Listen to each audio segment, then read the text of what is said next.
The lost tribe vanished overnight, yet their presence lingers, not in sight, but in the land, the stories, and the subtle echoes of their lives. Their legacy survives in small ways. Children in nearby villages repeat fragments of their language. Scholars and anthropologists study their artifacts, preserving songs that may otherwise have been lost. Conservationists protect the forests they once called home, ensuring that the valley retains its wild heartbeat. Disappearance is not always an ending. Sometimes it is transformation. Some members may have merged with other communities. Traditions survive in altered forms. Even in absence, identity can endure in stories, in memory, in soil and river. Their story is also a warning. The fragility of small societies, the encroachment of the outside world, the sudden changes in climate, these forces can erase lifeways faster than we imagine. In their disappearance, we see a reflection of vulnerability, one that resonates far beyond the remote valleys they once walked. As the sun rises over the misty peaks, the forest awakens. The rivers flow as they always have. The people are gone, but their song, faint, fractured, yet persistent, continues. We leave the valley now, carrying with us a reminder. To survive is not merely to exist, but to remember, to honor, and to listen.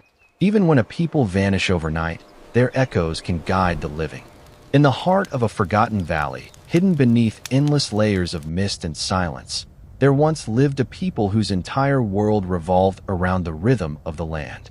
They hunted when the river spoke. They moved when the mountains changed their mood. For centuries, they survived where no outsider dared to stay. But then, they vanished. Overnight. No farewell, no sign of struggle. Only a haunting emptiness where life had once echoed. The fires in their huts still smoldered the next morning. Food sat untouched, half-cooked over dying embers. Footprints led away from the camp, and then stopped. No one knows what happened. Some say disease, others whisper of outsiders. But the truth lies buried in the forest, a truth swallowed by earth and time. We call them the Lost Tribe, though no one ever knew their true name. Their existence is recorded only in fragments, a few artifacts, a few stories, and a silence so deep it feels alive. Tonight, we travel back into that wilderness. We walk the same trails they walked. We search for signs in the soil, in the trees, in the wind. Because sometimes, the land remembers what history forgets. This is not a tale of fantasy. It is a story of survival, identity, and disappearance. A story that reminds us how fragile human existence becomes when nature decides to turn away. Welcome to They Vanished Overnight, the lost tribe that no one ever found again. To understand the tribe, we must first understand the land, because here, survival was never a gift. It was a negotiation. The valley stretches for miles, wrapped in endless forest and steep ridges that block the sun for half the day. Rivers carve their way through black stone and vanish beneath the canopy before resurfacing miles away. Every path looks the same. Every sound could mean danger or safety. For the tribe, this was home. They built shelters from the bones of fallen trees, weaved their roofs with palm and vine. They hunted only when the forest allowed, never taking more than they needed. Their children learned to track by listening, to the hiss of wind through reeds, to the call of a bird that meant rain is near. Every ritual, every story, every heartbeat was bound to this land. The forest wasn't a background. It was a living presence, their teacher, their provider, their God. But change was coming. Beyond the horizon, new roads were being carved into the wilderness. Strangers arrived, bringing tools, diseases, and promises. The river's rhythm shifted. The animals moved deeper into the mountains, and the tribe's harmony began to tremble. For generations, they had adapted to storms, to floods, to hunger. But this was different. This was the slow approach of a world they never asked for, a world they could neither fight nor flee. And yet, even as everything changed around them, the people endured, watching, waiting, listening. Because in their world, survival was not strength. It was patience. There are still people who remember that night, though their voices tremble when they speak of it. It began quietly. The sky was unusually clear, the kind of night when the stars burn bright enough to light the treetops. The air was heavy, still, almost listening. In the camp, fires crackled softly. Families gathered close. Children drifted to sleep beside the fading embers. But something was wrong. The forest, usually alive with 1,000 sounds, had fallen silent. No crickets, no frogs, no movement in the trees. Only the slow whisper of wind, changing direction. Hunters returned early that evening. They carried no game, only uneasy looks. Some said they had seen shadows on the ridges. Others claimed to hear a low roar coming from the valley. Not an animal, not thunder, something else.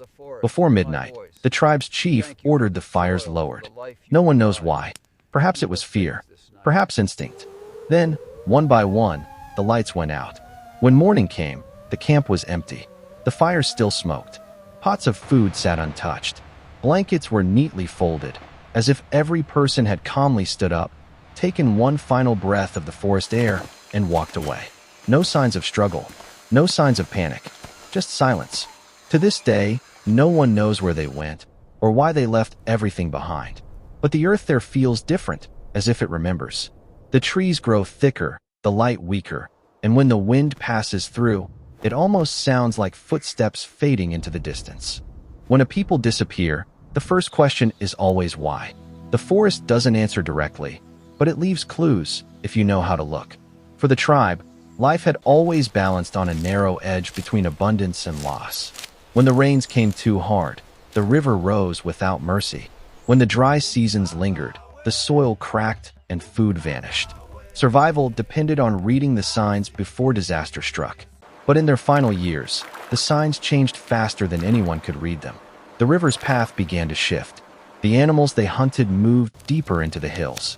Strange illnesses spread through the valleys, brought, some said, by men from far away. And the forest itself began to fall. The noise of chainsaws echoed for miles. Trees that had stood for centuries fell in a single afternoon. For a people who believed every tree had a spirit, the loss was not just physical, it was spiritual. The balance between human and land was breaking. Inside the tribe, fear divided them. Some believed they should stay and fight for their home. Others urged retreat, deeper into the wilderness, to begin again. Old friendships fractured, trust dissolved. The same forest that had protected them for generations was turning against them, or perhaps revealing its final test. In every story of disappearance, there is a moment, a line crossed, where survival becomes a choice, not a guarantee. We may never know what that moment looked like for the lost tribe, but somewhere in the darkness of that valley, they made their decision and walked into history's blind spot. Even after a people vanish, the world keeps fragments of their existence. Objects, sounds, and traces remain, silent witnesses to lives once lived. In the Lost Tribe's valley, these echoes are subtle. A carved totem buried under moss, its patterns nearly swallowed by time. A child's toy lying forgotten on the forest floor, leaves drifting over it like a gentle shroud. Rusted tools, fishing nets woven from vines, half-burned cooking pots. Each tells a story of daily life, of survival, of culture. The forest has claimed most of what was theirs, yet the traces that remain speak volumes. The songs they once sang, faintly recorded by travelers, carry their connection to the river, the mountains, the sky. Every ritual they performed, every story told around the fire, still resonates, if you listen closely. Some believe small groups may have survived by merging with neighboring communities. Their language, partially lost, lingers in whispered words. Their traditions, absorbed and transformed, survive in shadows. Though the tribe vanished from sight, the valley itself preserves their presence. The wind through the trees, the river's murmur, the pattern of the land. All of it carries the echoes of the people who once walked here. Through these remnants, their story lives on. Even in absence, they are not entirely gone. After years of searching, the truth of the lost tribe's disappearance remains elusive. Every theory has its part, yet no single explanation satisfies the silence they left behind. Some suggest outsiders drove them from the valley. Others point to environmental collapse, rivers changing course, droughts that left the soil cracked and barren. A few elders whisper of a choice, made in the dead of night, to vanish rather than surrender what little remained of their culture. The land itself tells fragments of the story. Tree rings reveal a harsh drought in the year they disappeared. Satellite imagery shows roads and logging machines creeping closer than ever before. Oral histories speak of a distant roar, an event neither fully remembered nor understood. Yet none of these clues offer certainty. Footprints fade into the forest. Artifacts sit in silence. Songs are heard only in fragments. Every answer seems to generate another question. Perhaps, for the tribe, survival required disappearance. To us, vanishing feels like failure, loss. But perhaps it was a deliberate act, a final, quiet choice to preserve what they could, even if the world would forget them.